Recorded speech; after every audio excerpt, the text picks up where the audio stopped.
Think about some of the headlines that I just talked about earlier. War, economic crisis, border crisis, financial problems. This is the first generation that is predicted to do less well than their parents. Think about that. Generation after generation after generation, there has been this ascendancy economically where every generation has a better standard of living than did their parents. They all had better homes, better cars, better jobs, better medicine, better standard of living than their parents until now.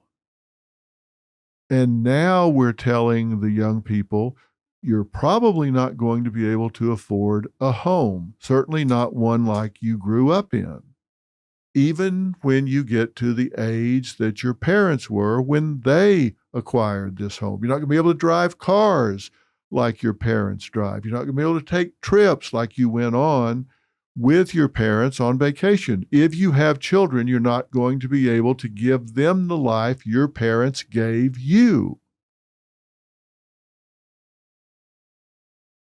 So we're telling them things are going to go downhill for you. So there are surveys out there where we've asked young people, what are your biggest fears? And when we ask these young people, what are your biggest fears? Well, not surprisingly, they talk about the very kind of things that we see in the headlines today. Their number one fear, 65% of them say, not having enough money to live comfortably. Number two, being stuck in a job they don't enjoy or find fulfillment in. Number three, 54% say not reaching their full potential. That's kind of an existential anxiety. They say, I don't think I'll ever reach my full potential, being able to do everything that I can do. I won't find my passion. I won't find a place to be everything that I can be. Number four, not finding love. 48% of them say that. Number five, never being able to buy their own home. About half of them say, hey, no matter how hard I work, I'm not ever going to be able to find the money to get my own home. So, I looked at what their biggest hopes were.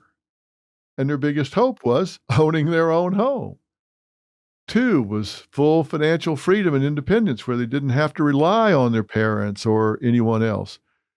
The number one, 72%, their biggest hope was owning a home. And number two, 67 wanted financial freedom and independence.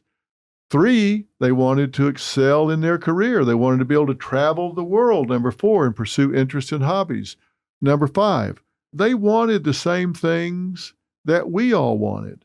I thought this was a really great article. It was written by Mark McCrindle, and this was 3 years ago, and it's gotten worse since then.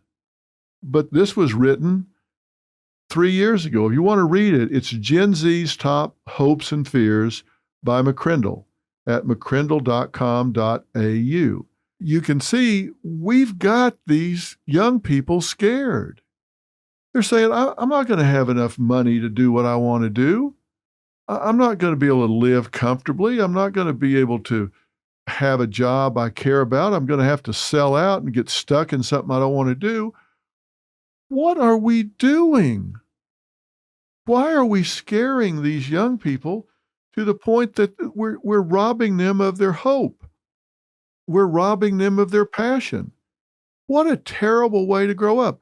I'm probably older than most of you, but I can remember growing up in 4th, 5th, 6th grade, we would have these nuclear bomb drills where we would go out in the hall and get against a wall and put our head down between our knees, like that was going to help if there was a nuclear bomb.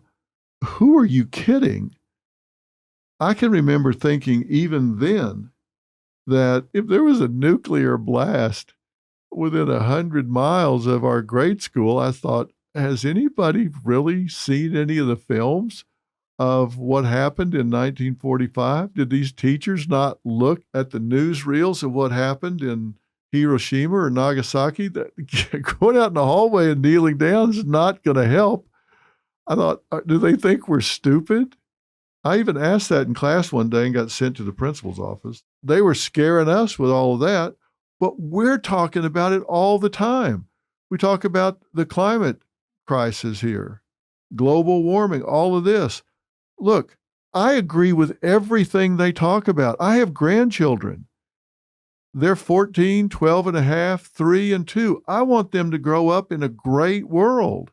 I want them to have clear streams and rivers. I want them to have green trees and grass and clear air to breathe. I want everything they want. I totally agree with all of that.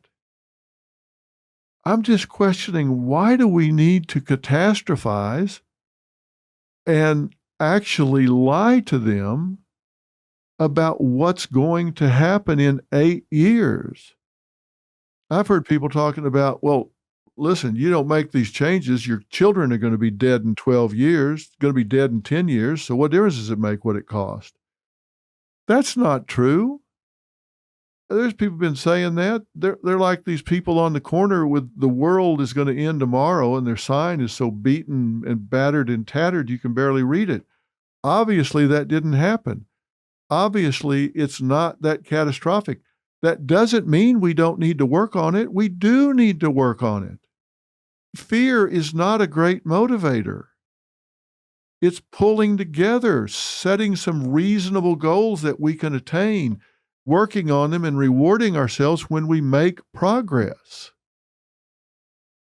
You don't get people to have hope and take action towards a known outcome by paralyzing them with fear. And that's what we're doing. When you read these headlines, we used to say, if it bleeds, it leads on the news. You don't ever see the top story in the news. Today, nothing happened at 3rd and Elm. Well, they don't lead with that story. They lead with some catastrophic story, a shooting, somebody was killed at the store, or a huge crash where there are bodies scattered everywhere. That's what leads, because I guess it's what we want to see. It's what we've been conditioned to see. But we need to start giving people hope. We need to start pulling together. We've got a presidential election coming up right now. Are we going to be fear motivated, or are we going to say, hey, stop trying to scare the pants off of me and tell me what you're going to do? Give me some hope. Give me a plan. Tell me something with verbs in the sentences so I understand you have a plan. I don't care if you vote Democrat or you vote Republican, but vote with some knowledge and hold these people to a standard. Don't give me rhetoric. Give me a plan. Give me something that makes sense. Give me something I can believe in. That's what we need to be holding these people to. And if they don't, we need to fire them and get somebody who will. And if we don't start holding them to that standard, we'll never get a higher level of performance. That's all I'm saying. We need to stop trying to scare people into change. It doesn't work. We don't need to scare people. We need to inspire people. We need to inspire by setting positive examples, setting positive goals. That's what we need to be doing.